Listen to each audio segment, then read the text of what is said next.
मुझको दे तुम मिट जाने हम खुद से दिल मिल जाने क्यों है ये इतना फासला স্যার এটা আমার বাড়ি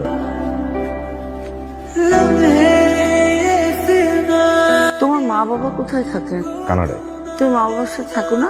বড় বোনের সাথে। এমনিতে কি করো তুমি? পড়ালেখা শেষ হলো আর দেশে বাবার ব্যবসাটা আমি আর দুলাভাই দিই। তোমাদের ঢাকাতে বাড়ি আছে? জি কয়তলা বাড়ি? আন্টি বাড়িতে 4টা, যেটাই আছে সেটা 6 তুমি কয়তলায় থাকো? কি শুরু করবো? তুমি চুপ করো, আমাকে কথা বলতে দাও। তুমি কি এখন বিয়ে করতে পারবে? জি আপনারা বললেই আমি বাবা মাকে আসতে বলবো। আর আমি তো এখনই বিয়ে করতে রাজি। तो की मेरी चैन को भी मेरे तूने क्यों ठगा है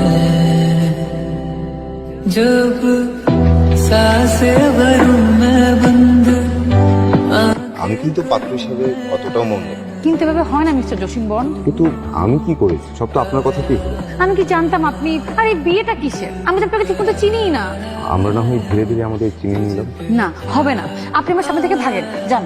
पहली पहली बार आया কণা আমি বন্ধুদের সাথে বাজি ধরে রিক্সা চালক সেজেছিলাম, কিন্তু প্রথম যেদিন আপনাকে দেখলাম তখন মনে হলো আমি বছরের পর বছর এই মানুষটার জন্য অপেক্ষায় ছিলাম। কিন্তু আমি আপনাকে কেন বিয়ে করব? আমি প্রতিদিন আপনাকে অ্যাসাইনমেন্ট করে দিব, আপনার জন্য রিক্সা ভাড়া করে সারা শহর ঘুরে বেড়াবো।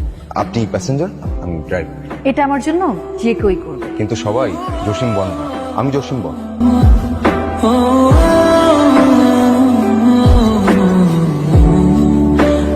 আমি কথা দিচ্ছি আমি সব সময় তোমার পাশে থাকবো। বৃদ্ধ হয়ে গেলেও আমি তোমার হাত ধরে রাস্তা পার করেছি। আমি নিজে না খেয়েও আমি তোমাকে খাওয়াবো, আমি কথা দিচ্ছি। আপনার নাম কি যেন? জসিম, জসিম বন। Mister Jasim, Jasim bond. এই রিংটা আপাতত আমার কাছেই থাকবে। যেদিন আপনি আমার ভালোবাসার পরীক্ষা পাশ করতে পারবেন ওদিন আমি নিজ দায়িত্বে এই রিংটা হাতে পরব। मेरी कसम तुझको सनम আহা শুনুন।